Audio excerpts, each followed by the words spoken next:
kilos. Kilos.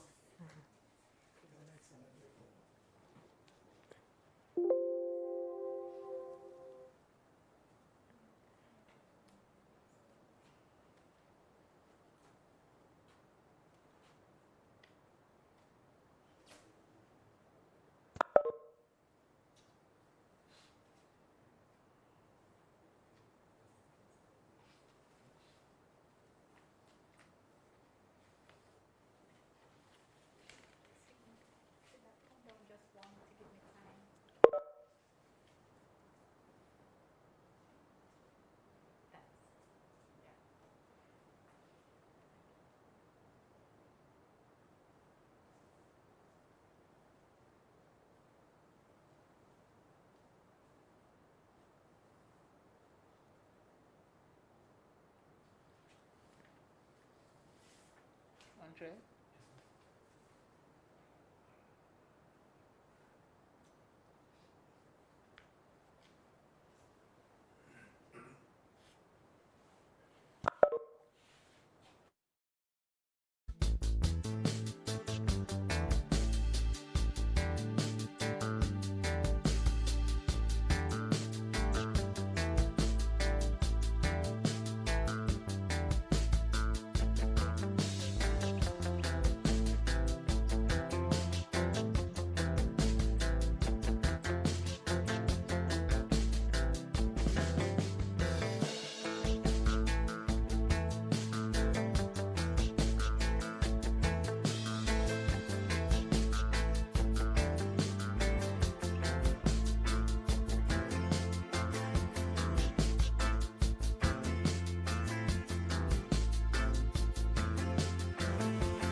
The way we live, the community we build, how we care for each other and the environment around us.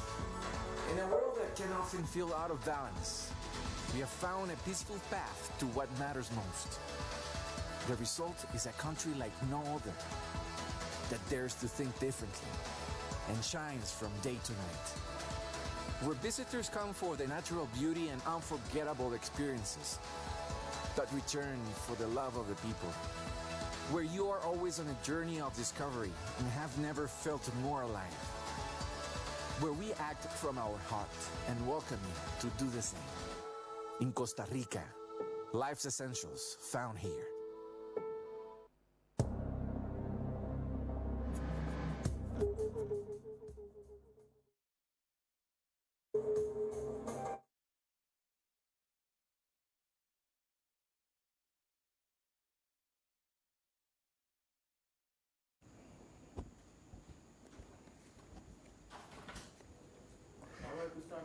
Su Excelentísima Vicepresidenta de la República de Costa Rica, Her Excellency Epsy Campbell, Vice President of the Republic of Costa Rica.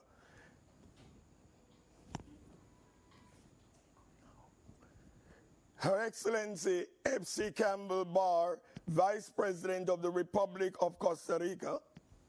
Senator the Honorable Kamina Johnson-Smith, Minister of Foreign Affairs and Foreign Trade of Jamaica. His Excellency Rodolfo Solano, Minister of Foreign Affairs and Worship of the Republic of Costa Rica. The Honorable Olivia Grange, CDMP, Minister of Culture, Gender, Entertainment and Sport of Jamaica. Senator the Honorable Leslie Campbell, Minister of State in the Ministry of Foreign Affairs and Foreign Trade of Jamaica. Her Excellency Gina Guillen Grillo, Ambassador of the Republic of Costa Rica to Jamaica. Mr. Nestor Mattis Williams, Mayor of Limon in Costa Rica. And Mr. Kenneth Campos, International Relations Manager for the Costa Rican Post Office. Specially invited guests, Excellencies, ladies and gentlemen from Costa Rica and Jamaica, good day to you all. We are gathered here and we must apologize for our late start, but here we are celebrating an occasion of great importance and significance for our two countries.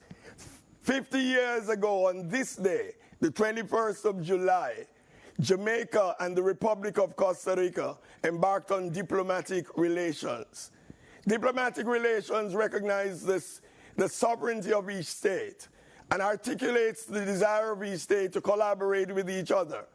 Diplomatic relations are made even stronger when the nations have other forms of expression In the case of Jamaica and Costa Rica, this came after 150 years of Jamaicans and Costa Ricans living together in shared experiences.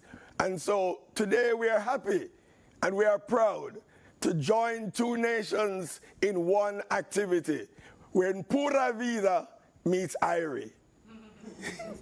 And so here in Jamaica, we say Irie, and it's very similar to what you mean in Costa Rica as Pura Vida, a desire to live freely, a desire to be happy, and a joie de vivre that you see when you go through the island of Jamaica. And so to my Costa Rican brothers and sisters, even through the virtual space, welcome to Jamaica, welcome to Jam Dung, welcome to Jam Rock, and all the very important things we call it, including yard, right, ministers?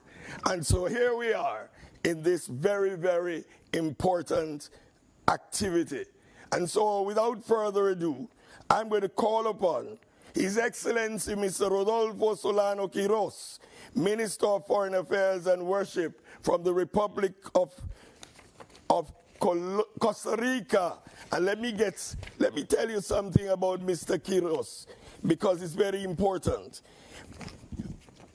Between 2019 and 2020, he was Administrative Vice Minister of Public Transportation and Strategic Management in the Ministry of Public Investment and Transportation.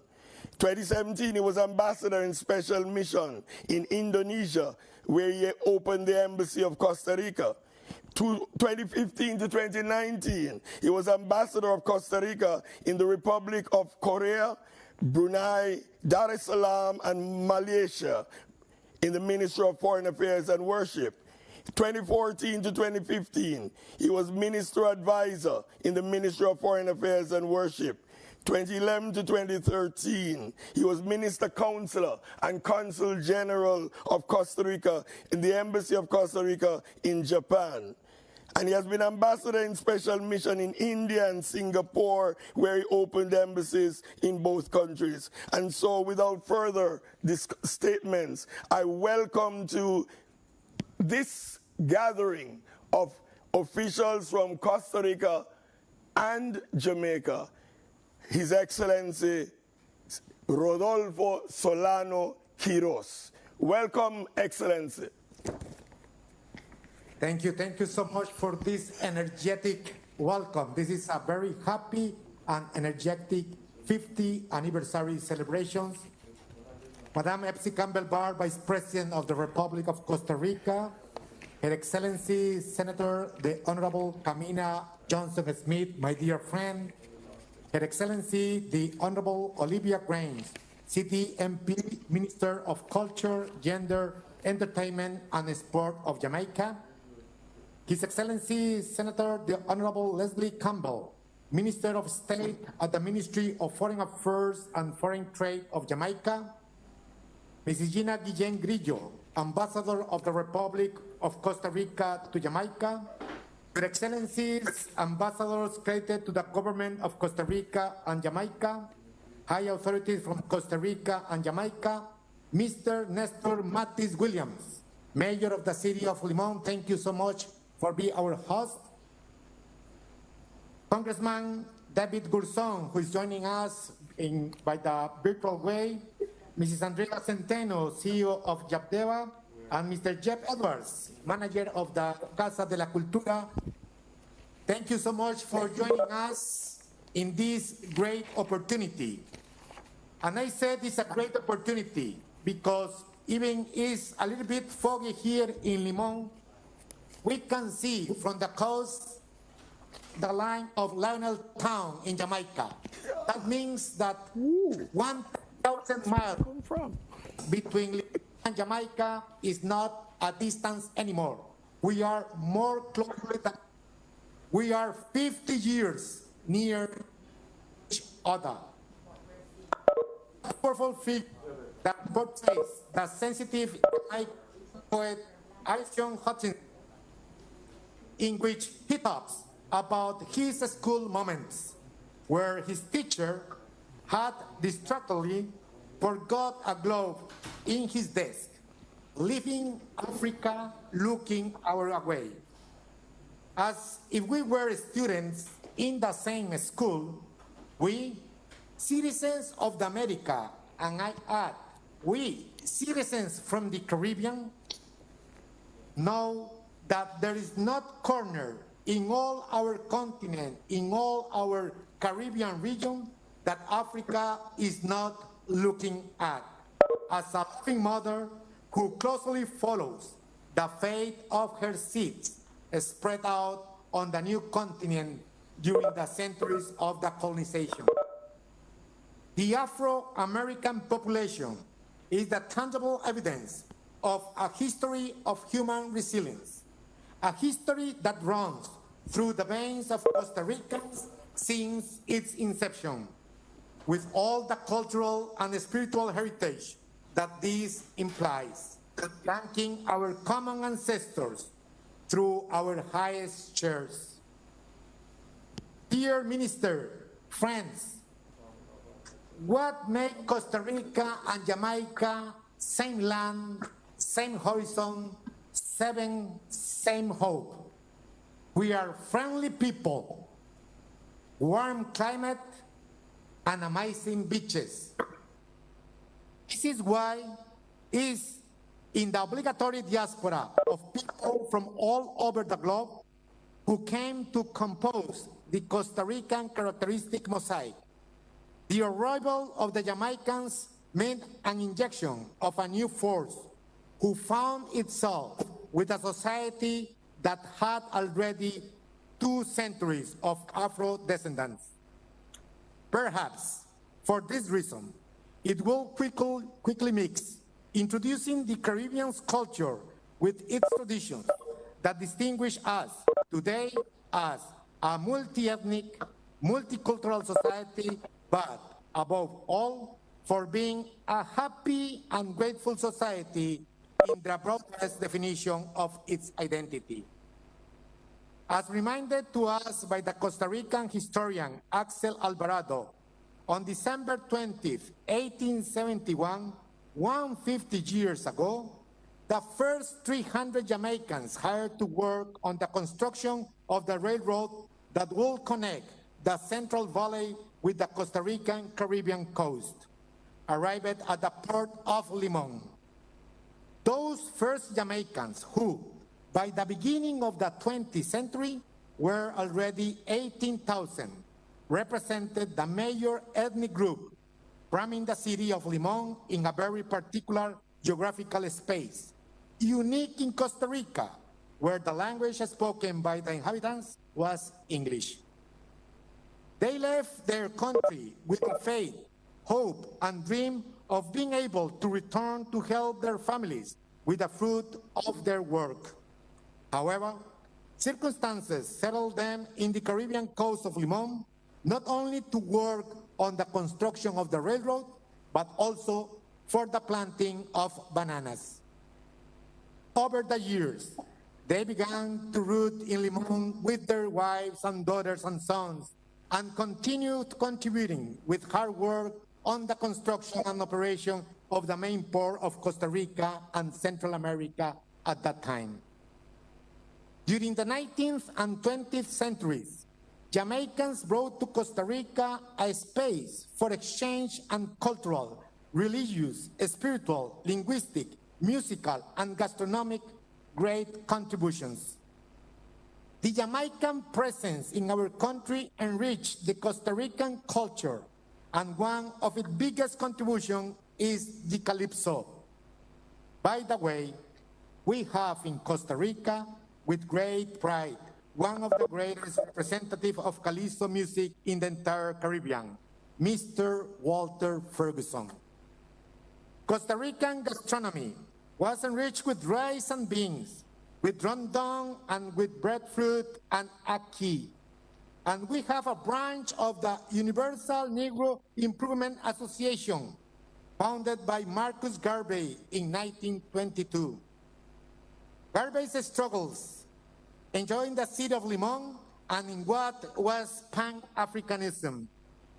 Let's remember and clarify that the Jamaicans that came to Costa Rica not only contributed with workforce, but also with intellectual and professional capacity in various fields, such as education, through the so-called English schools, commerce, and the press, through the publication of several English-language newspapers, in which the intellectual thought of the founders was an obvious reflection of the thought of Pan-Africanism. Here, I am referring particularly to Mr. Samuel Charles Nation, founder of the newspaper The Times and the Searchlight, and to Mr. Alderman Johnson Roden, founder of the Atlantic Voice newspaper. Being today in Limon to celebrate the 50th anniversary of the establishment of diplomatic relations with Jamaica is an important symbolism in the smart, action-oriented partnership we are building together.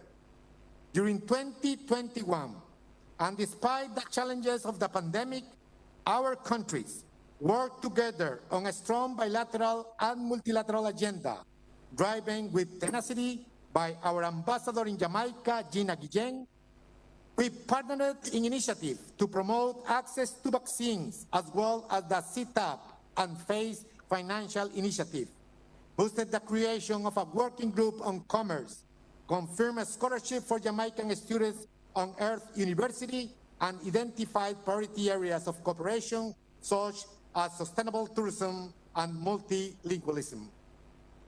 I also want to take this opportunity to extend my gratitude to our Telecommunications Institute, ICE, for making this connection with Jamaica possible, as well as to the municipality of Limon and the Casa de la Cultura, Recope and Habdeba, who have taken this celebration as their own, giving us all the support to accomplish this activity. Later, we will also present a commemorative postmark issued by the Costa Rican Postal Service, to whom I also express my deepest gratitude for joining this celebration of the Golden Jubilee with Jamaica. My dear friends, in Limon, Costa Rica, and Jamaica in the old Caribbean, let this celebration be an invitation to continue building bonds between the two nations, from which we have issued a roadmap to channel the energy that runs between the two countries to achieve the highest goals that our populations long for and demand. Unlike the teacher who left the globe on his desk, I would like to assure you, Minister, dear participants, that I am leaving the globe on my desk, from which Jamaica is observing us fraternally. Let's start the next 50 years of our great celebration of diplomatic relations. Thank you.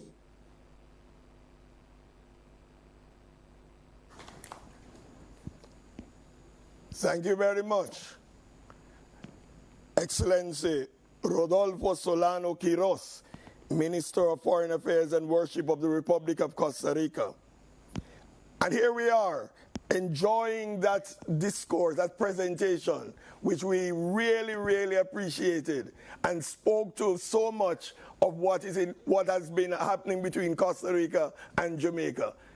I heard rundown. Oh, wow. Rundown. Oh, yes. And Patty. Yeah. Oh, yes. Oh, yes. And so you see, here we are. The Caribbean Sea unites us, and so we're Caribbean people.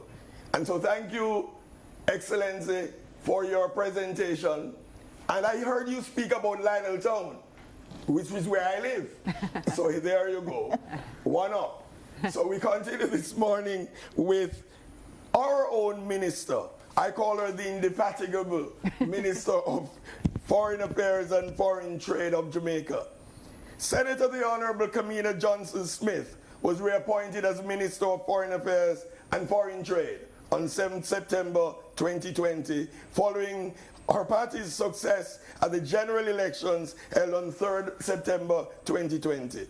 She was also reappointed Leader of Government Business in the Senate, a position she has held since 2016, concurrently with her role as Foreign Minister. Notably, Senator Johnson Smith is Jamaica's first female Minister of Foreign Affairs and Foreign Trade, and the first to be born after the nation's independence in 1962. She's quite young.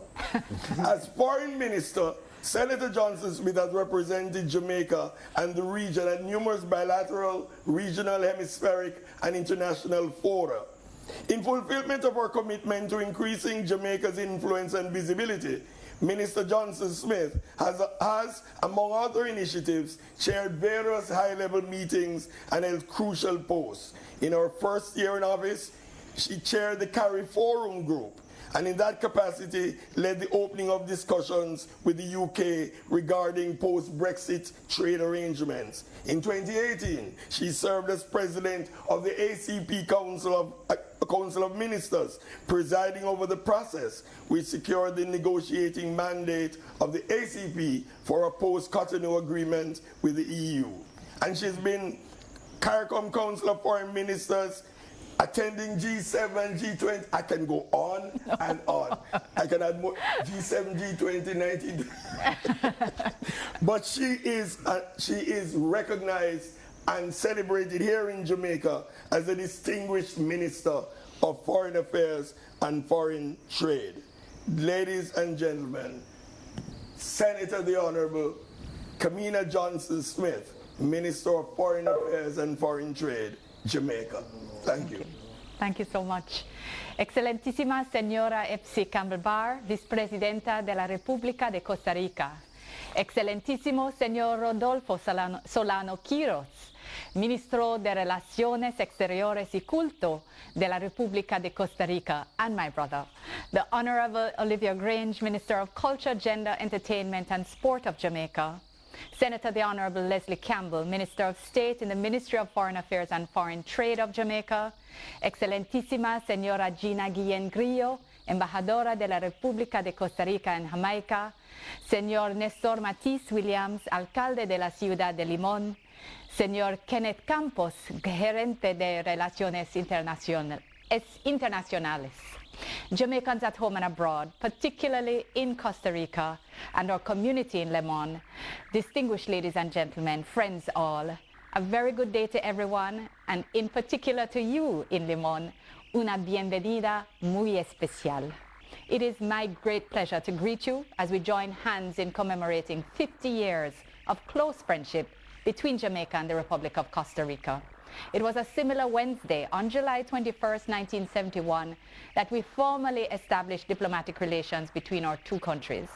Soon afterwards, on July 31st, Jamaica welcomed your former president, His Excellency Mr. Jose Figueres Ferre, to our shores.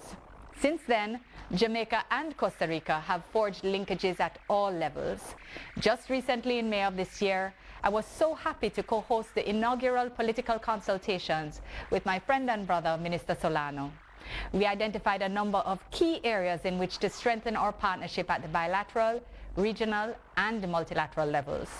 Our bond is also enjoyed by Prime Minister Holness and President Alvarado, who are working very hard to deepen and strengthen our relations. They continue to lead our collaborative actions across various fora. Jamaica and Costa Rica are united in our concern for the challenges faced by middle-income developing countries and the need to bring these to the attention of the international community.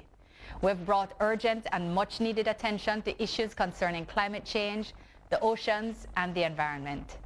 The COVID-19 pandemic has further strengthened our shared sense of purpose, and together we have advocated for urgent action to be taken by the international community to ensure sustainable recovery and that we build back better and stronger. Some of those initiatives were mentioned by Minister Solano just now. Excellencies, ladies and gentlemen, the partnership that I have described is preceded by many years of people-to-people connection. 100 years before the formal diplomatic establishment of diplomatic relations, the first group of Jamaicans, as you have just heard, arrived in Costa Rica to work on the railroad. And like you, Minister Solano, we have been advised that this marks the 150th anniversary of their arrival. Our two nations, washed by the same warm waters of the Caribbean Sea, enjoy similarities in the warmth of both our climates and our people. It is no wonder then that there are more than 64,000 persons of Jamaican descent living in Costa Rica, the majority in Lemon, also called Little Jamaica. This is in fact the largest Jamaican community in Central America. The strong Jamaican presence in Costa Rica has enriched our cultural expressions and gives us a chance to enhance the prospects for diasporic engagement. Jamaica's first national hero, the Right Excellent Marcus Mosiah Garvey, himself officially recognized in Costa Rica for his advocacy for the upliftment of Black people, had charged that this work is far from complete. The commemoration of the International Decade for Peoples of African Descent is a reminder that much has to be done to attain the vision set out by Garvey. We are committed to working together to support the advancement of our peoples. Excellencies, ladies and gentlemen, we Jamaicans are truly a special people. Our creativity, innovation, hard work, and resourcefulness remain sources of great pride and inspiration. Jamaicans in the diaspora, you have been central to our continued resilience and development. We believe that your unique capacity for human, social, financial, and intellectual capital, along with the unabashed pride of your dual homelands, will continue to benefit both Jamaica and Costa Rica. The recently concluded Diaspora Sustainability Symposium, held under the theme Jamaica and the Diaspora, Stronger Together for a Sustainable Future, is a clarion call for you, members of the Jamaican community in Costa Rica, to ensure that you become a part of the movement to build this partnership. I look forward to our commemoration today, excited for the prospects for the further deepening of our relationship with Costa Rica. Jamaica stands ready to play our part as we look forward to the next 50 years. Let me also extend special congratulations to our brothers and sisters in Costa Rica as you celebrate your bicentenary of independence. The government and people of Jamaica join with you in marking this significant milestone. Deseamos al pueblo de Costa Rica otros 200 años basados en los valores de la paz y la democracia. Before I close, I must share how happy I am that both Costa Rica and Jamaica are through to the quarterfinals of the CONCACAF Gold Cup. Felicitaciones a los ticos and well played, Reggae Boys. Buena suerte a los dos. Muchísimas gracias a todos. Thank you.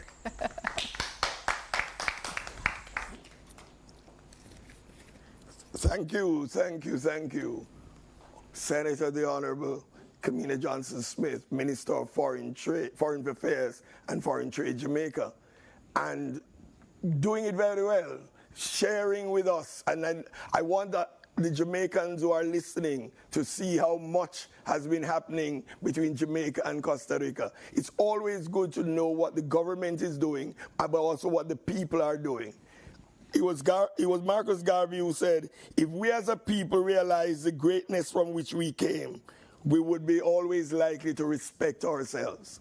And so this is an amazing occasion for us to remind ourselves of the power and the strength and the resilience of the people of Jamaica and our link with the people of the Republic of Costa Rica.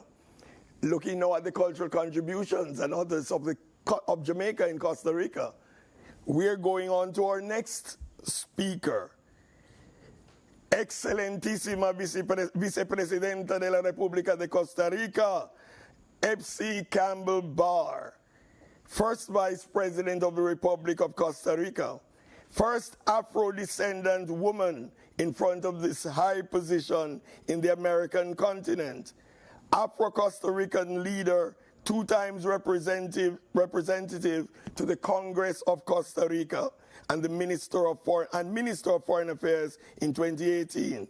She has been recognized by Forbes magazine as one of the most powerful women in Latin America and the Caribbean, by Estrategias y Negocios magazine as one of the most influential women in the region, by the African Renaissance and the Diaspora Network as one of the most relevant Afro-descendant leaders in the American continent, and by the organization called Most Influential People of African Descent, MIPAD, as one of the most important women around the world. Before becoming vice president, she was a human rights activist on issues related to women, indigenous peoples, Afro-descendants, human development, social inclusion, and the environment. She was coordinator of the Afro-Latin American Women and Afro-Caribbean Network, coordinator of Women's Forum for Integration in Central America, founding member of the Afro-Costa Rican Women's Center and international consultant, promoter of the approval in Costa Rica of the Inter-American Convention Against Racism, Racial Discrimination, and Related Intolerance, member of the committee who prepared the Human Development Report for Latin America and the Caribbean Multidimensional Progress, coordinated by the UNDP. Mrs. Campbell has participated in different universities and international seminars organized by intergovernmental and multilateral organizations. In her role as Vice President of the Republic of Costa Rica, she works in the implementation of Franja de Desarrollo to promote greater human development in the northern border. Ladies and gentlemen, Your Excellency, Epsy Campbell Barr, First Vice President of the Republic of Costa Rica. Thank you.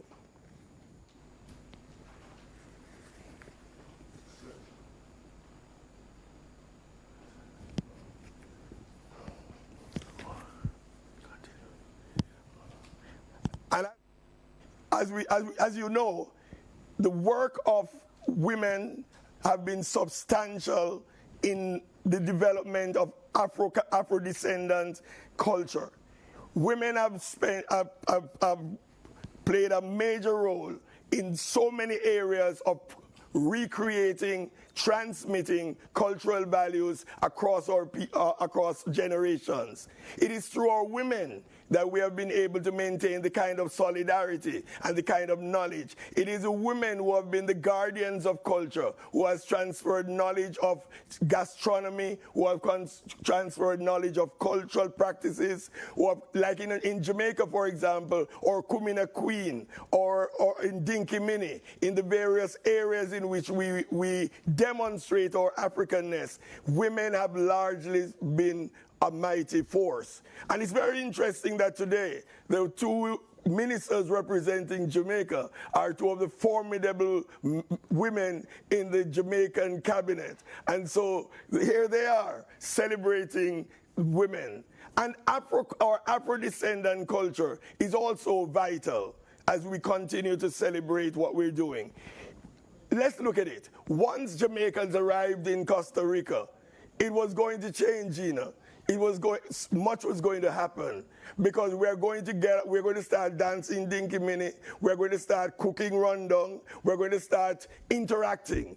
One of the things that people know about Jamaica is that we are very receptive of foreigners. Whoever comes to Jamaica feels at home in Jamaica. And so when we go elsewhere, we also make sure that we are a part of that society and a part of that culture and a part of that country. And so we are happy to be celebrating today Jamaica and Costa Rica in this 50 years of diplomatic relations.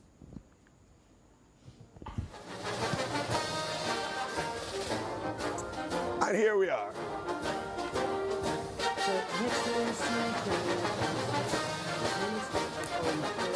Foreign Trade of Jamaica and their sister. Mr. Rodolfo Solano Quiroz, Ministro de Relaciones Exteriores y Culto de Costa Rica. Her Excellency Olivia Grange, Minister of Culture, Gender, Entertainment and Sport. Your Excellencies, ambassadors credited to the governments of Costa Rica and Jamaica. High authorities from Jamaica and Costa Rica. Special guest, buenos dias, good morning. It is my pleasure to join in the celebration from distance of this very important milestone for our countries. Half a century, Costa Rica and Jamaica established diplomatic relations, consolidating the connection developed from over 150 years between our lands and our people. Because this year, we are also celebrating 150 years since the first group of Jamaican citizens arrived in Limon to work in the construction of the railroad. I'm particularly happy that the celebration in Costa Rica is taking place in Limon, which I have always felt as a little Jamaica. Today, in the framework of our Golden Jubilee, we celebrate the contribution of Jamaican diaspora to the identity, culture, and development of Costa Rica. As Jamaican descendants, we have without a doubt learned from the strength and resilience of our ancestors who overcame significant obstacles by taking extraordinary steps to achieve rights, justice, and equality. We are part of a generation of brave men and women, fighters capable of turning history and loss into freedom and pain into hope. It is also suitable that we hold this celebration in the context of the middle term of the International Decade for People of African Descent, the Decade of Action of SDGs, and in the year when we will celebrate for the first time on August 21st, the International Day of Afro-Descendants, promoted since 1920 by the Jamaican national hero Marcus Garvey and adopted by UN last year. In this sense, I want to acknowledge the contribution of the heads of mission who have represented Costa Rica in Kingston throughout the years, in particular, our dear Joycelyn Sawyers, ambassador from 2004 to 2008, who loved and still loves Jamaica with all her heart. I also want to recognize our current ambassador, Mrs. Gina Guillen, who has worked tirelessly to bring our countries even closer together. So, while I leave you to enjoy a sample of our common cultural manifestation, please know that even though I cannot be present in my heart, I am celebrating with you this judges' occasion. Happy 50th anniversary, Costa Rica and Jamaica. Feliz aniversario. Thank you very much. Thank you very much. Thank you very much, Excellentissima Epsy Campbell Barr. Jamaican heritage and the work Jamaicans have done. We are very happy to have had the Vice President present with us in spirit and through her voice. It is an amazing testimony of how we have been, how we have lived, and the reasons for which we celebrate today. And we continue with this celebration by moving on to a lady whose very spirit exudes culture and entertainment, whose very walk exudes the rhythms of Jamaican culture and entertainment. The Honorable Olivia Grange has been the Member of Parliament for St. Catherine Central since 1997. She was appointed Minister of Information, Youth, Sports and Culture with responsibility for women and gender affairs, entertainment, community development and special projects in 2007. She also served as Minister of State in the Office of the Prime Minister from 1985 to 1989, a government senator and parliamentary secretary for information and culture from 1983 to 85.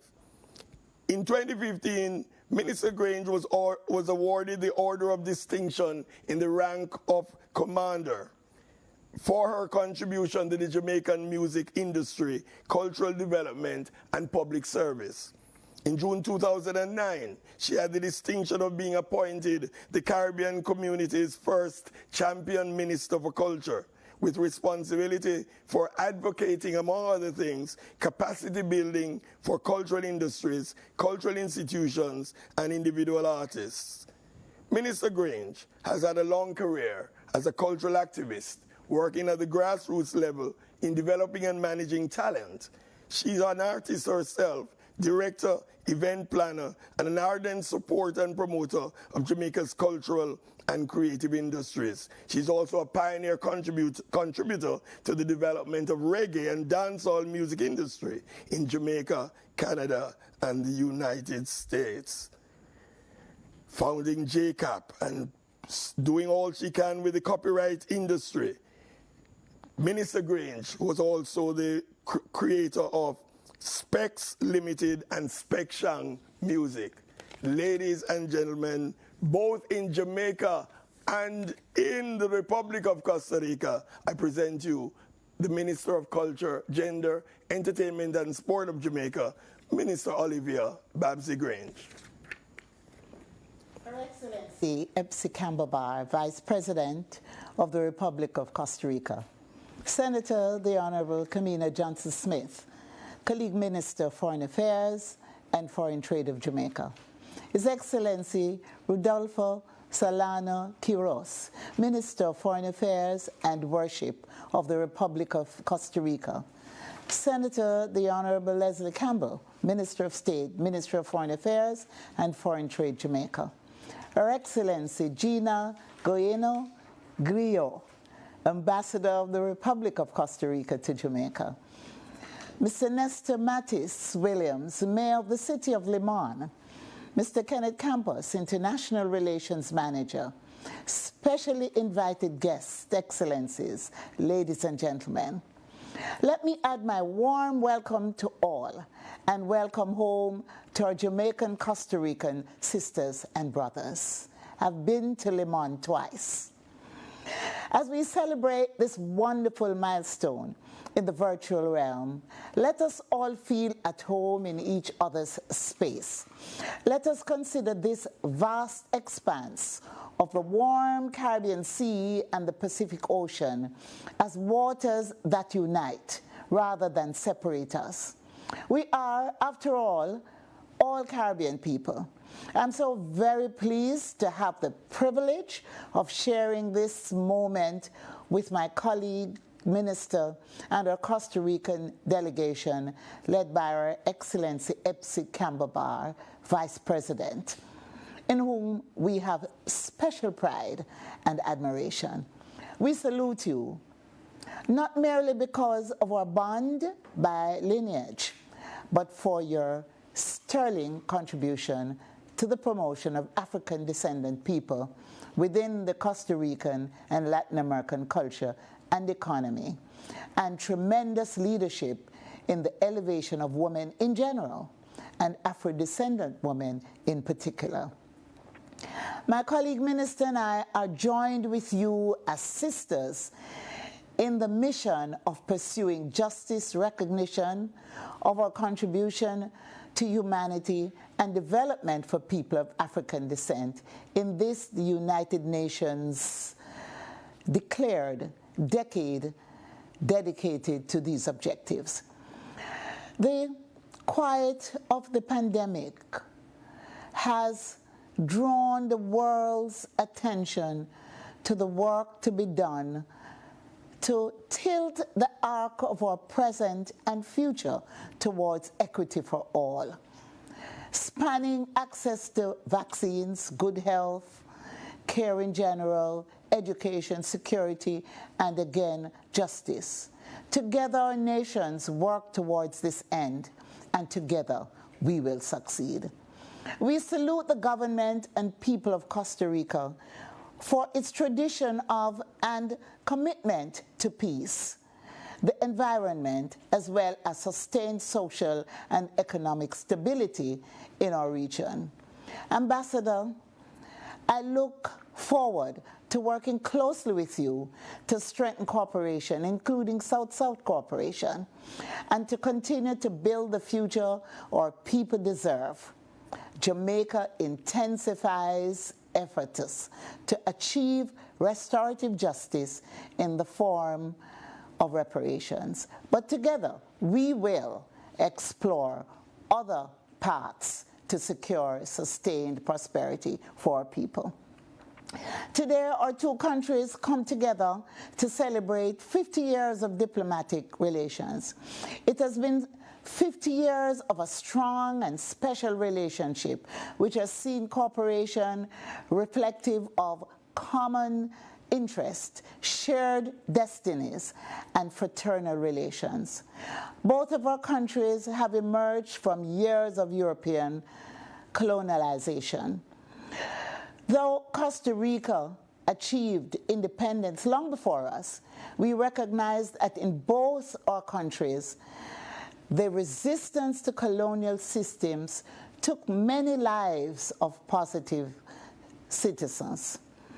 I believe this appreciation of the commonality of our struggles was among the bases that helped both our countries forge the strong diplomatic relations that have characterized the last 50 years. The truth is that 50 years of diplomatic relations have stood on the shoulders of the migratory practices of our people across the Americas. Yes, 50 years of diplomatic relations have been made possible through decades of interconnectedness as our Jamaican people migrated far and wide in the Americas, for the opportunities it represented to them, their families, and for development of the countries to which they went. Costa Rica became one of the principal countries that welcomed our Jamaican migrants and gave them a home away from home. This we also celebrate today. Our people went where the work was. Some went, for example, to the United Fruit Company, and others to the Panama Canal. In that era of movement, our peoples drift to your friendly and fertile shores. One for Costa Rica and our people, the largest settlement of the Jamaican diaspora in Central America. Our people settled and created new livelihoods and new families. Our people became an integral part of their new society while retaining their Jamaican traditions and culture. It is a testament to the boldness and resilience of our Jamaican migrants that today the Jamaican language, our patois, is recognized among the regional languages of Costa Rica. Jamaica likewise intends to work closely with you, our partner, in relation to promoting the Spanish language as our second language. We celebrate our family in Lemon and the cultural fertilization that has occurred over time. Perhaps not well known is that national hero Marcus Messiah Garvey left home in Jamaica in 1910 for Puerto Limon, where he worked as a timekeeper on one of the banana plantations of the United Fruit Company. There in Costa Rica and then in Panama, Garvey's concern for the condition of black people grew. Garvey returned to Costa Rica on different occasions and established there one of the most successful freedom houses, Liberty Hall, headquarters of the Universal Negro Improvement Association. Soon, Jamaican folk songs flowed within the new mixed families. Later, reggae music inserted itself alongside the very expansive Marcus Garvey movement there in Costa Rica. Jamaica's presence with Costa Rican culture and society became solidified, and as I stated earlier, has become the core and essence of the diplomatic relations that we celebrate today. Ladies and gentlemen, it has been brought to my attention that the government of the Republic of Costa Rica wishes to elevate the image and philosophy of Marcus Messiah Garvey by installing a painting of him in the National Parliament. As part of our celebration in 2022 of Jamaica's 60th anniversary of independence and the 135th anniversary of the birth of Marcus Garvey, I wish to pledge the commitment of my Ministry of Culture to work closely with the Costa Rican Ministry of Culture to make this Garvey project a reality. Further, we are prepared also to work closely with the government and people of Costa Rica to rehabilitate the Freedom House during Jamaica's 60th. I will, through the Foreign Ministry and the Costa Rican Ambassador, discuss how we may collaborate with the Costa Rican Ministry of Culture on these projects during the year 2022. Finally, I wish to use this opportunity to invite our diaspora in Costa Rica, led by Her Excellency, the Vice President, to participate with us both here in Jamaica and in Costa Rica in the celebration of our Diamond Jubilee and the 135th anniversary of the birth of Marcus Messiah Garvey. We, the people of Jamaica, are honored by the postmark which will be presented today. Jamaicans everywhere will always look to this symbol with deep pride and continue under one God, with one aim and one destiny. We will work to have our collaboration and our efforts result in a deepened understanding of each other's cultures, leverage each other's strengths for mutual benefit, and reflect the shared experiences and aspirations of our people. I want to add my congratulations to our footballers. We hope our Reggae Boys will meet you in the finals. What a way to celebrate our 50 years. I close by saying how excited I am at the prospect of the further strengthening of our diaspora relations with Costa Rica as part of our commitment to the diplomatic process that has been consolidated over these 50 years. We look forward to defining new cultural agreements which actively develop and sustain our peoples and enrich our world. In the words of Bob Marley, I say, one love. God bless. Thank you. Thank you. Our Minister of Culture, Gender, Entertainment, and Sport. One love. God bless. I love it. Ladies and gentlemen, the content may be diaspora relations and diplomatic relations, but the context is culture.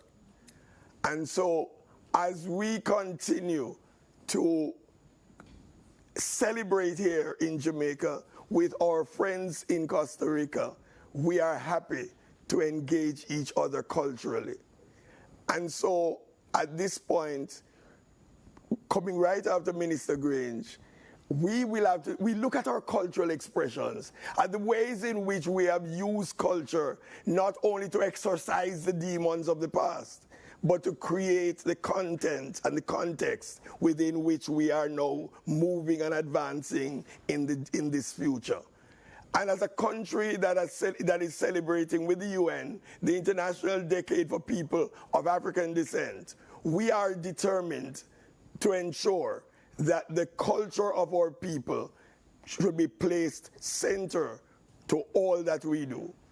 Whether we remember evening time, you know, Miss Lou sing evening time, and when you go to Limon, I know they know Louise Bennett. I know they remember Carmiaki Goa Linstead Market. They remember Come Miss Clear, take the banker off your head, my dear. Evening breeze a blow, come this way, Miss Flo. They know Bob Marley. They know old pirates, yes, they rob I. Sold I to the merchant ships, minutes after they took I from the bottomless pit. But my hands were made strong by the hand of the Almighty. We forward in this generation triumphantly.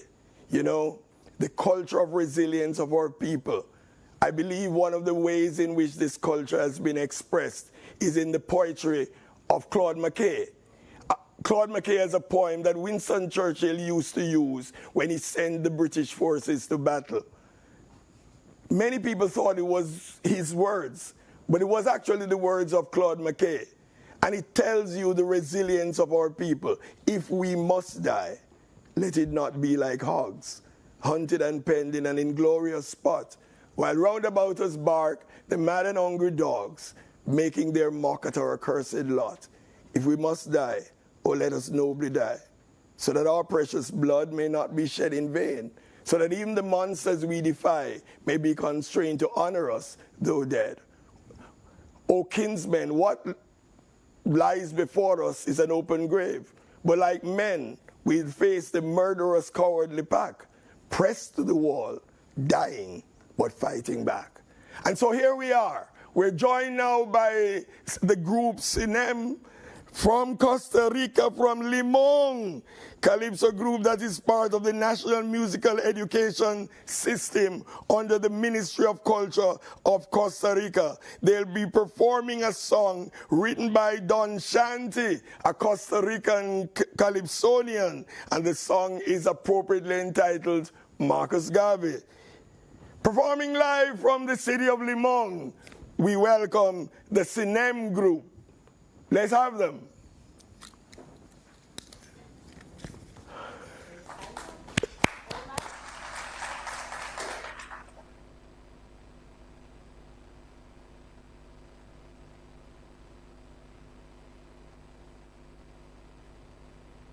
Oh, see.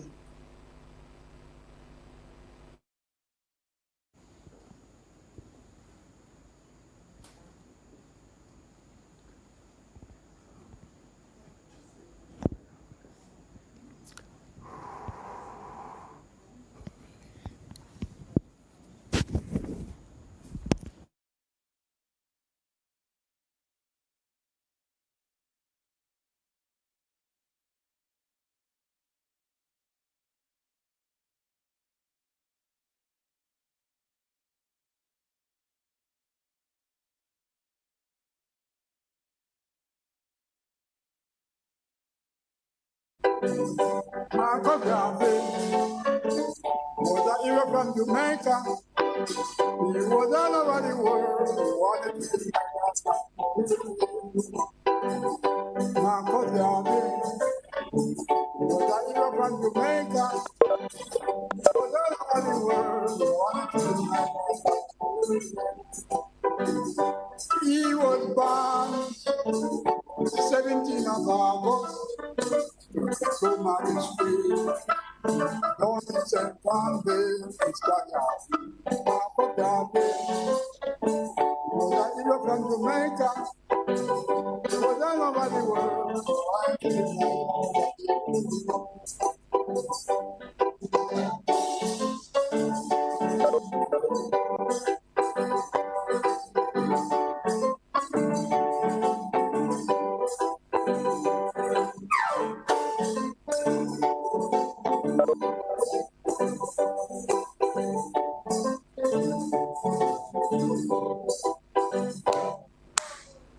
He left from Jamaica to Central America, working in Costa Rica editor for a daily newspaper, Mr. Garvey.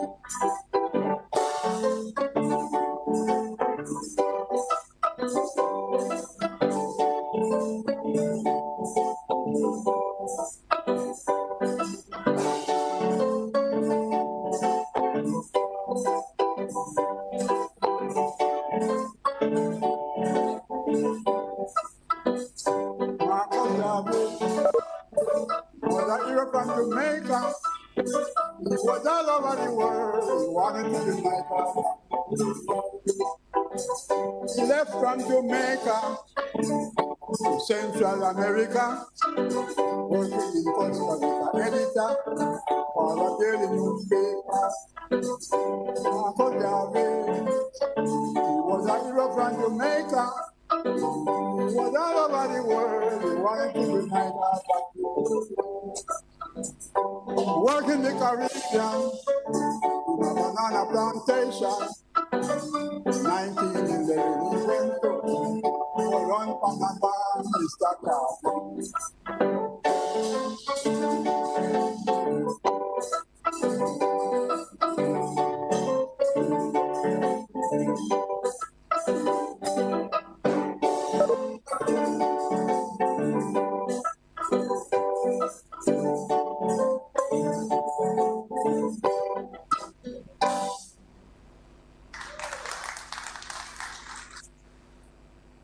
Wow.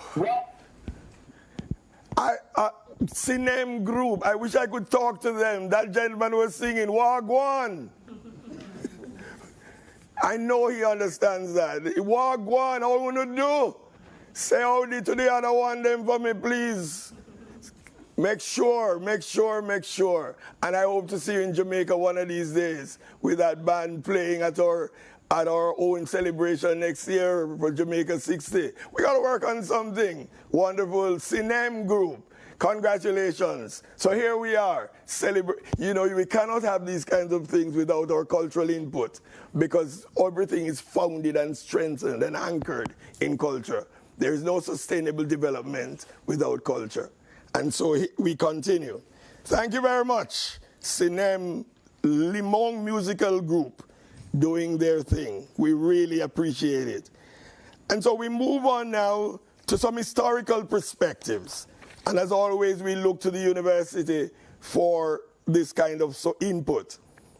Paulette Ramsey is full professor of Afro-Hispanic Studies in the Faculty of Humanities and Education at the University of the West Indies, Mona, Jamaica. She's an interdisciplinary academic, an established writer and researcher whose interests include language pedagogy, writing theories, and Afro-Hispanic literature and culture. She has published many scholarly articles, mainly in the area of Afro-Hispanic literature and culture, in international journals such as the Afro-Hispanic Review, Palara, Bulletin of Latin American Review, Latin American and Caribbean Ethnic Studies, the Langston Hughes Review, Hispania, Caribbean Quarterly, and College Language Association.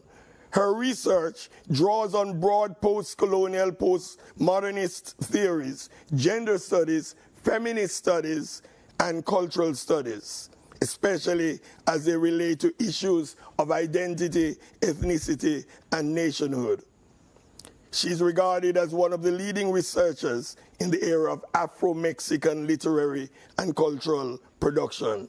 Her groundbreaking book, Afro-Mexican Constructions of Diaspora, Gender, Identity, and Nation, has been translated to Spanish and is widely read as a comprehensive source for understanding Afro-Mexican literary and cultural production. She's a writer of fiction, and her novel, Aunt Jen, has been translated to German and Italian and is enjoying great popularity. She has been the recipient of several awards, including OAS, AECI fellowships, UE 60 and Under 60 Award for Outstanding Research, and the UE Principals Award. In 2014, she received the French National Award Chevalier, Knight in the French Order of Merit, from the French government for her work as the head of the Department of Modern Languages and Literatures. Ladies and gentlemen, she also received the Vice Chancellor's Award for Excellence in Research. I present to you my good friend, Paulette Ramsey, Professor Paulette Ramsey.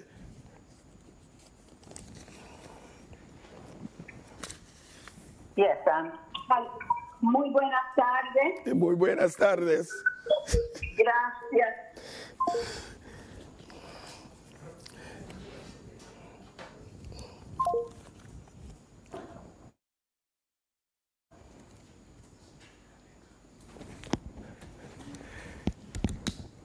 as we look back at the history of our relationships and the relationship with Spanish, because we spoke a lot about Jamaica, but there is also our relationship with Spanish, where so many Latin Americans have come to Jamaica at different times for different reasons. It is perhaps not well known that Simón Bolívar visited Jamaica as he was developing his plan to liberate Latin America from Spain, and that he wrote the famous letter from Jamaica down at Orange Street, downtown Kingston.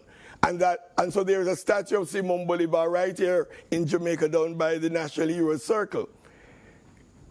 Most Spanish liberators always came to Jamaica because Jamaica was also seen as the source of that kind of rebellious, resistant resilience that was needed to overcome the Spanish and the European colonizers. So Guillen from Cuba came here. And so it was always a very interesting phenomenon in Jamaica.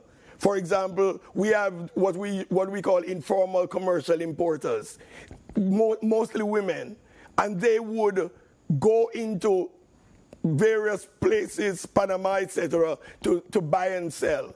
And one wondered how they got through the Spanish language because they were able to do it. And so this is coming from this history that I'm sure Paulette Ramsey, my friend, will tell us about as she comes in now. Welcome, Paulette. Dr. Paulette Ramsey. Muchísimas gracias, señor. ¿Me oye? Sí, te oigo, te oigo. Ok, sí, porque había un problema con el sonido. Muy buenas tardes a todos. Buenas tardes. I would like to respectfully recognize all distinguished members of the platform. Ladies and gentlemen, muy buenas tardes. Historical linkages between Jamaica and Costa Rica date back to 1872, when the first group of Jamaican laborers landed in Costa Rica to work in the construction of a new railway line. Jamaicans and other West Indians were sought when coffee growers in the Central Valley planned to expand their exports, but realized that they would require transportation to take the coffee to the undeveloped side of the country in order to gain access to coffee markets in Europe.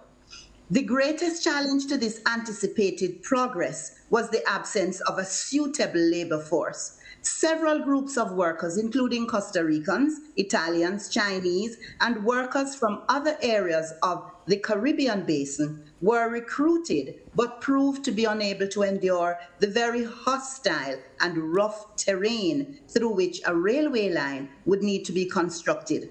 Many West Indians had previously traveled to Panama to work in the Canal Zone and had earned the reputation as resilient, hard workers.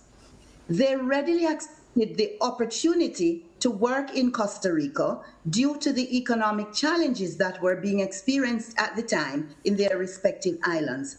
Jamaicans became more well-known because of their larger numbers, willingness to lead, and their discipline. But West Indians in general were preferred workers because of their ability to communicate in English with American and English supervisors and managers.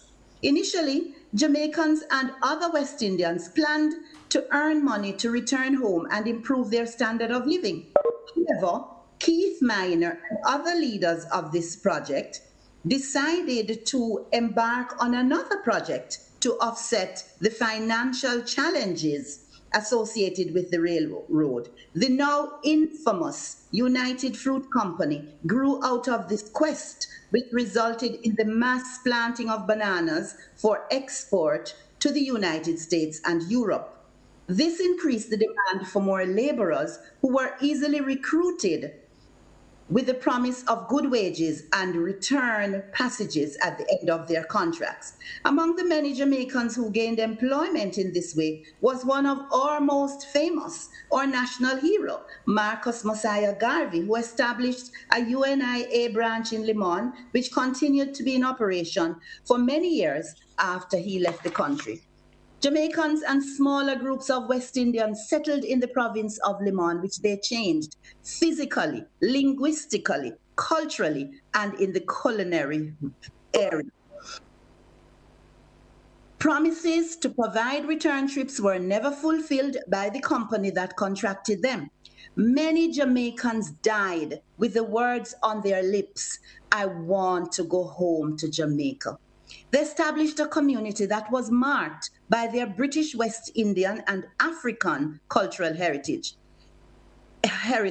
Educated for the most part, they communicated well in English, but also spoke Creole. They established their own schools and churches, imported teachers and ministers from Jamaica for their Baptist, Methodist, and Anglican churches, which they established.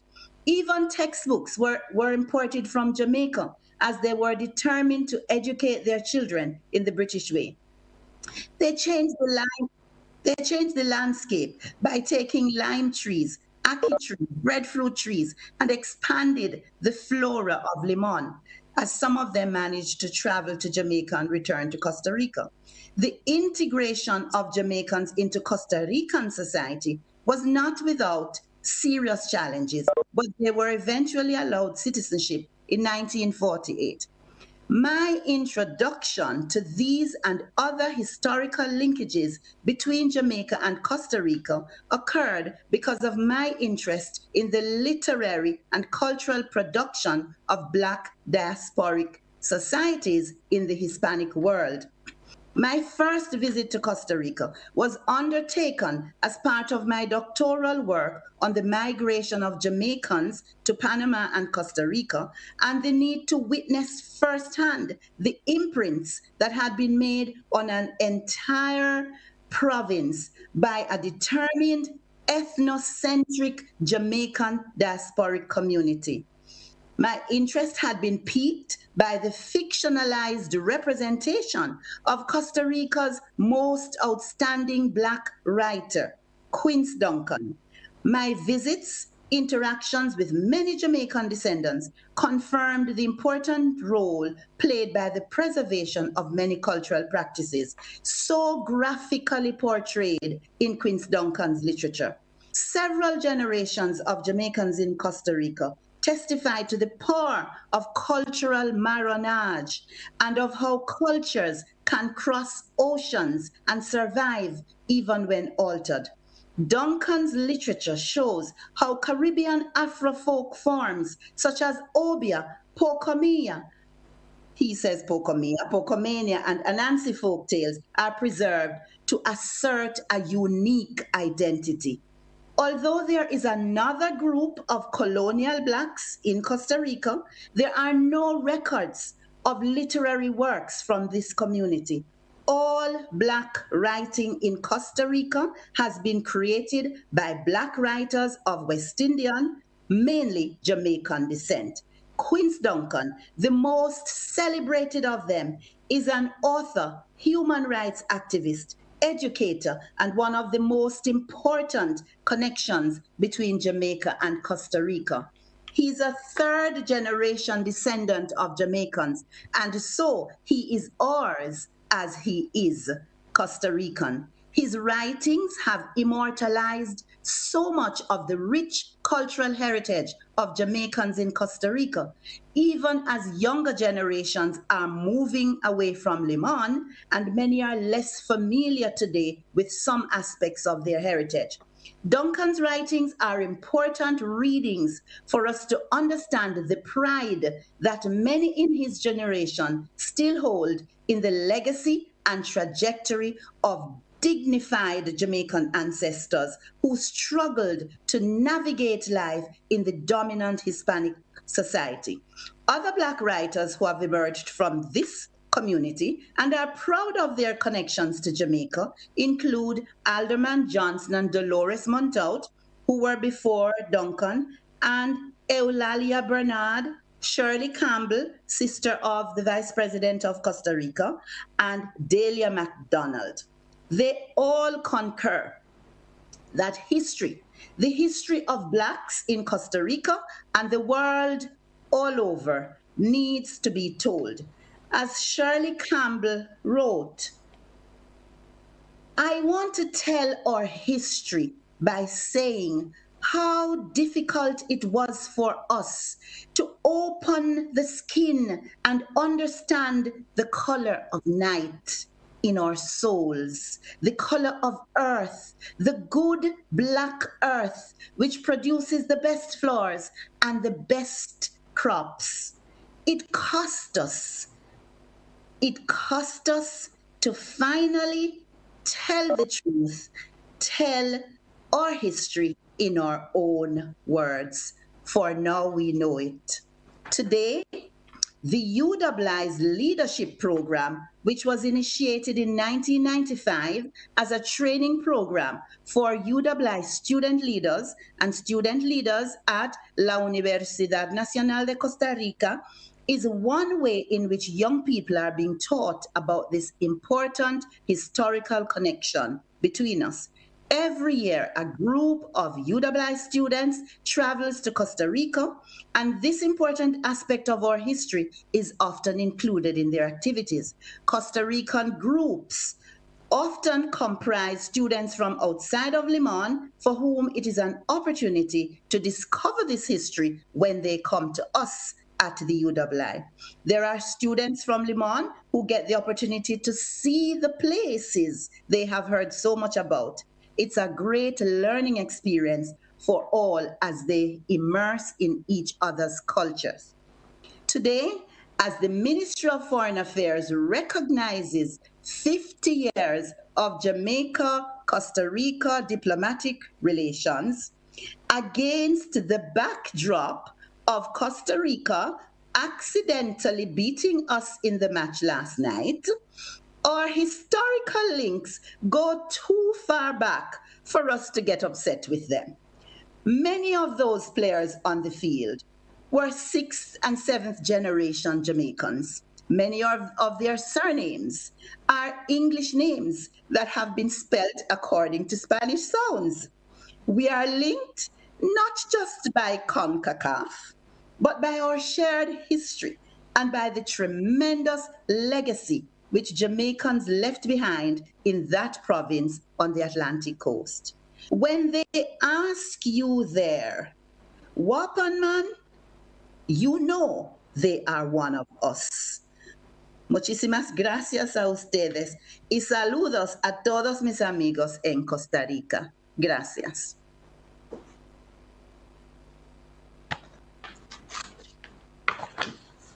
Thank you, Sir Bartley.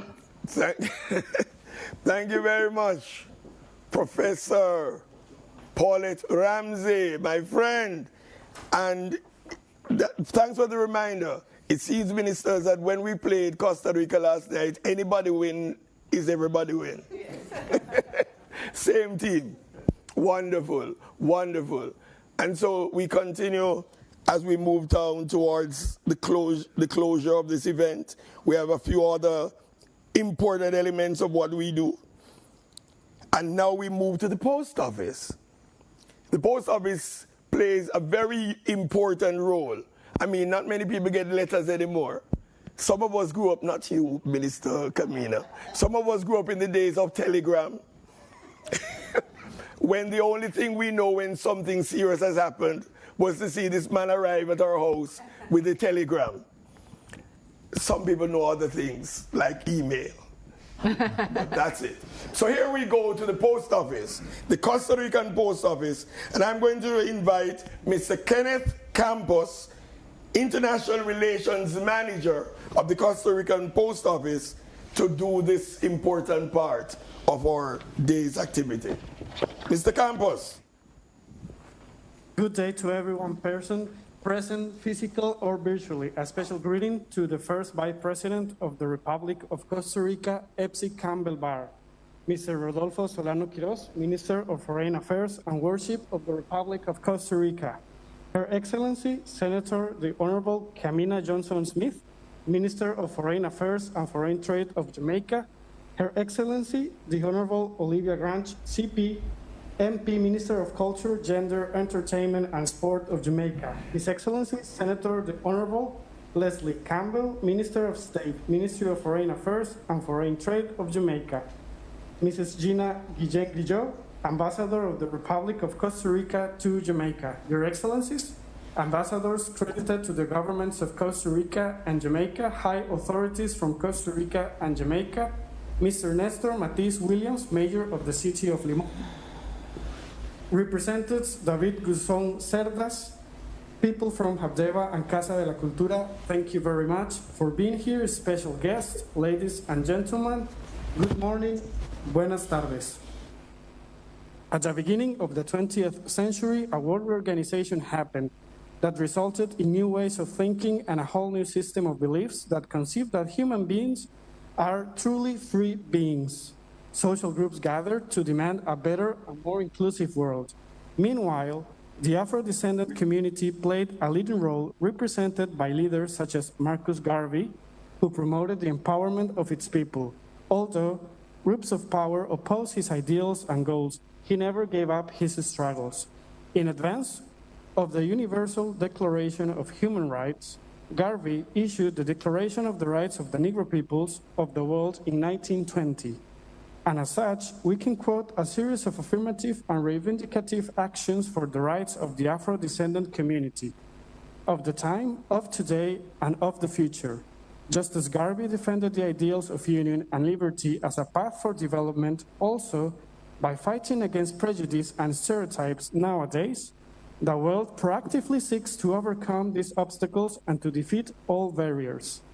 This is an important reason of existence of the universal postal system, and in this context of global emergency, it acquires an important role of leading and strengthening the ties between countries for the sake of economic and social progress. Today, we wish to remember the legacy of this great leader from the Costa Rican philately with a postmark dedicated to the 5th anniversary of the establishment of the bilateral relations between Jamaica and Costa Rica. Our country has an invaluable cultural diversity in which the legacy of the Afro-descendant community stands out. Many of them are direct migrants from the island of Jamaica as well as from other Caribbean islands. The postmark has been illustrated with a line drawing of the effigy of the citizen Marcus Garvey, wearing a military attire, accompanied by the legend of the postmark's name and the date of circulation. It will be stamped on an official letterhead envelope of the Ministry of Foreign Affairs and Worship of Costa Rica, which will bear the stamp of the iconic calypsonian Walter Ferguson, which appeared in the 2020 National Musicians and Composer Postal Broadcast. It is an honor for Correos de Costa Rica, the Costa Rican Post, to preserve the image of Marcus Garvey as part of the country's postal history, precisely in the framework of the centenary of his visit to the city of Limón in 1921. Thank you very much. Thank you, Mr. Kenneth Campos, International Relations Manager for Costa Rican Post Office. Good to have that commemorative stamp. And so we come now to a cultural presentation from Jamaica. Julian Ricardo Marley, two-time Grammy Award nominee and son of the legendary reggae icon Bob Marley. Julian Marley follows in his father's footsteps, a devout Rastafari who uses his music to inspire his life and spirituality. A reggae musician, songwriter, producer, and humanitarian. Jamaica presents Julian Marley.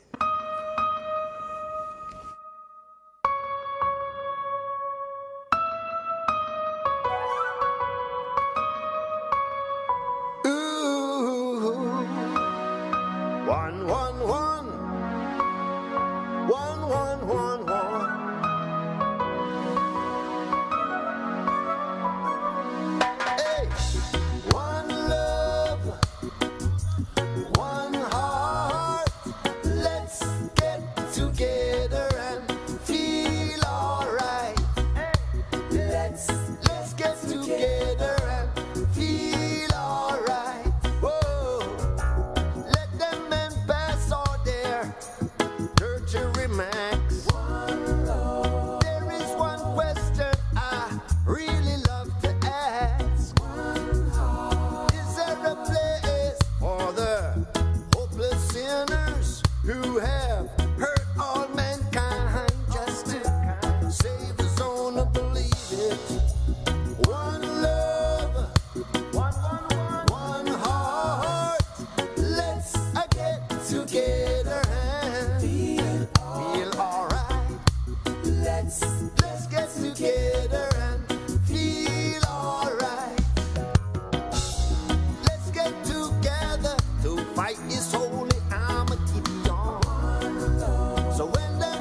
now. Let's get together and feel alright.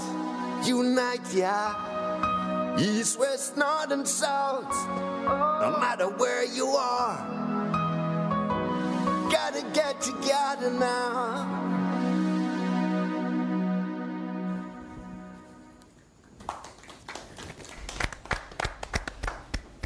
Thank you, Julian Marley.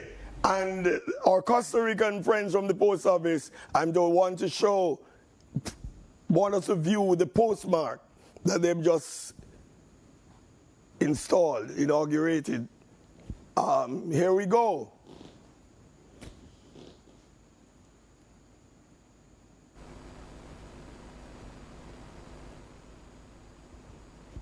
Okay, we'll get to it when it comes on. Dr. Quince Duncan, Costa Rican writer, National Literature Award recipient, author, co-author, and contributor to more than 50 books, human rights activist with emphasis on racism and the history and rights of people of African descent, with a degree in Latin American Studies from Idela National University.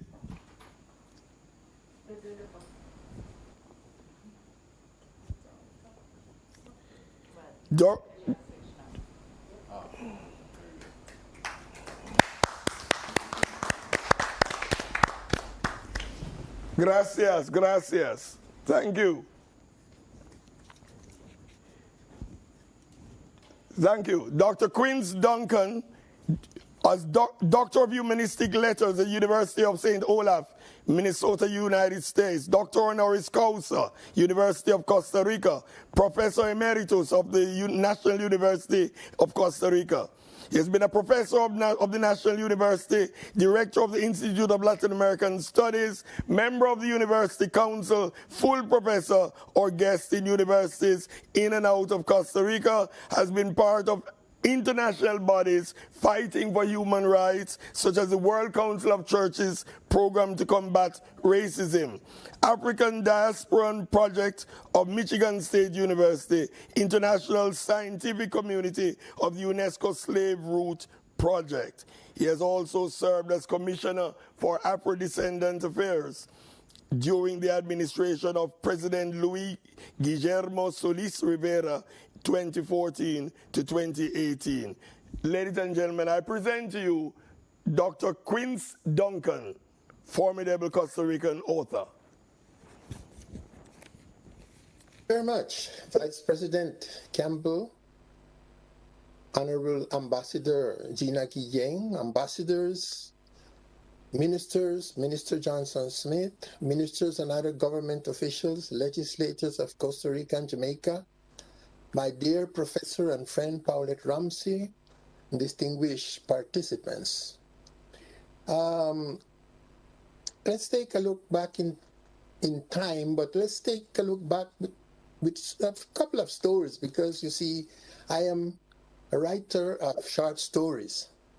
And since the history has been presented to you already by several of those that went before me, I think I would just mention a few issues that illustrates our relation. Some years ago, I was invited by the University of the West Indies, Mona campus, to speak about Jamaican diaspora to Central America. The Jamaican consul in Costa Rica had died, so I went to Jamaica without a visa. And the officer was not very the migration officer was not very happy about that. So why are you coming to Jamaica?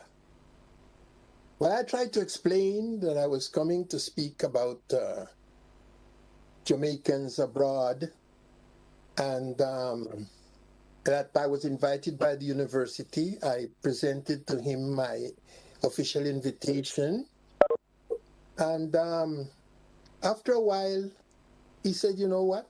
Jamaicans don't migrate to any of those countries. We go to Canada.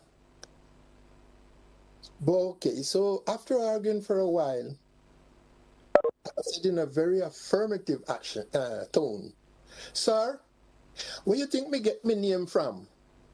My grandparents come here, come from here. Montego Bay and Trelawney Parish, you know. The gentleman stamped my passport immediately and let me go through the migration system. In other words, he recognized in my speech my I don't know, you call it Jamaicanity or something like that, the essence of Jamaican that was still in me. Jamaicans came to Costa Rica, yes, to build a railroad, and they converted Limon in a little Jamaica. They modified their original mento music to insert to some degree Trinitarian calypso beat.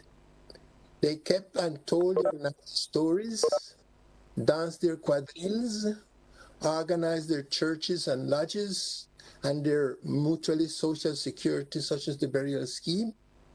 In the rural environment, they created small farms to feed themselves. They grew bananas, cocoa, chocho, breadfruit, and yes, sir, they cooked their rondong and the rice and beans, rice and peas. And professionals and other independent workers practiced in the most diverse situation. Of course, when some of the Costa Ricans that came along was not very happy about having to come to Costa Rica. Mr. Alderman Johnson Roden, for example, was a very young man, and he was, I think, was Baptist by religion, but he had got a scholarship to study in a Roman Catholic seminar or high school. His father was mad about that, so he decided, you know what? We're going to Costa Rica, so I don't want my child to be in a Roman Catholic school. So they came to Costa Rica, this Alderman Johnson Roden being a very young boy. And to grasp the momentum, let me read one of his first poems called Nostalgia. Magic's in the name of home, powers in its spell. How I miss my native land, I alone can tell.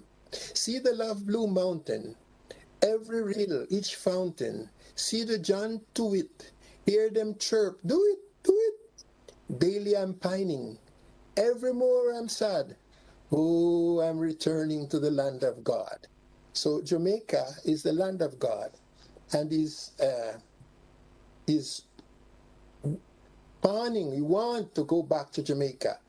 And this is true. And for many Jamaicans, I witnessed a Jamaican in his dying bed in Costa Rica, crying bitterly because he had to leave his bone in Costa Rica. Could not get them back to Jamaica before he died. Now, some years ago, I visited Jamaica, invited by several entities, including the Jamaican government and Costa Rican government. We organized a showcase of Costa Rica in Jamaica. So we went with people from different parts of the country, different cultures. But I was set up at the home of a gentleman who, of course, didn't look Jamaican to me. For all consideration, for me, it was just another Englishman. But then we started talking, and this man started asking me about Costa Rican leaders. He asked me about Jose Figueres, which was the Costa Rican president, and he went on to ask me about Equipo Saprissa, the Saprissa football team, which is one of the most important team in Costa Rica. So, everybody started looking at me and making signs. How could this guy know so much about the country? But we found out that he was one of those that came to Costa Rica, made up his own farm, had his own farm, and but returned to Jamaica when he became old to spend his latter days in Jamaica. So, but the story goes on that I was also in the home of one person related to this gentleman. And when we were coming back on the train, the this gentleman came to me to say goodbye. Identified himself as the pilot of the plane. And so we had a good conversation. He said, I'm going to say goodbye to you all now because I will not see you when we go back to San Jose. I'm leaving. So since I had got such a good attention in Jamaica, I offered my home. I said, wouldn't you like to stay at my home when you come back to Jamaica, to Costa Rica? I have a space for you. He said, thank you very much, but I have my own home in Tibas. Now, Tibas is a nearby town in San Jose. So the gentleman, being the son of migrants who came to Costa Rica, worked and went back to Jamaica, still had his home in Costa Rica. Sometimes we make fun of ourselves because this is a famous story about this Jamaican, one of us who went back to Jamaica. The man became very rich. The few that really made money in Costa Rica and went back to Jamaica, and he organized this big party. And they said he told the people, no, this party is being big, but I don't want any Negro here, okay? No black person is supposed to come in to this party. And so the party the party started and everybody was so happy. So he presented himself to, of course, it's his party, and they wouldn't let him in. What do you mean? No, you said no. The organizer said no black person is to come in, so sorry, you can't come in. Now so we have a laugh all the time about ourselves. Now we have we are all over the country, in and out of Costa Rica. We have many people that are very famous. We have had, of course, our vice president. We have had beauty queens. We have had famous educators, legislators, football players, people in the field of science, people, painters, cultural activists, etc. So, and then we gradually became Costa Ricans, whether by adoption or by birth. So let me finish this part by reading another poem by Alderman Johnson Roden, which after 50 or more years in Costa Rica, he experienced a volcano that burst out in Costa Rica. It was the Arenal volcano. We all thought it was a mountain. And then suddenly the thing blasted up and people who were living on the mountain and cattle and everything died out. So Mr. Alderman Johnson Roden, remember? Jamaica was he wanted to go back to Jamaica. Listen to him now. Verdant custom in vines and trees that wave to every passing breeze. We never suspected that from your heart such vile destruction could be brought. We even said that you were dead, but you were asleep, not as we said. Then awake, nauseous, you vomited death. Lava, stones, fire with every breath. We mourn because your cruelty has wiped out many a family. Cruel sirs, you did not spare the mother with her baby there. You didn't even spare the beasts. Seemingly you counted them the least. Helpless, for your onslaught they died and mourned, but to you sacrificed. And now we pray, do stay your hand. Our stricken, beloved, afflicted land cries out in pain. Spare us these deaths, and thus we plead with each drawn breath. So you see that Mr. Alderman Johnson had become a Costa Rican by adoption, and he was now speaking about our stricken, beloved, afflicted land relating to Costa Rica. So yes, we came to Costa Rica, we built the railroad, cultivated and teach the local population how to grow bananas, thus contributing to the wealth of this nation. And over the years, Costa Rica has become our stricken, beloved, afflicted land, in the words of the poet. We are now dispersed all over the country and elsewhere, but the majority of us still hang on to our Jamaican heritage. And the only time when we are opposed to Jamaica is when we play against your national football team. And we're so happy to beat you. But we take much pride in Bob Marley, Usain Bolt, and of course, we consider Marcus Garvey as our own hero.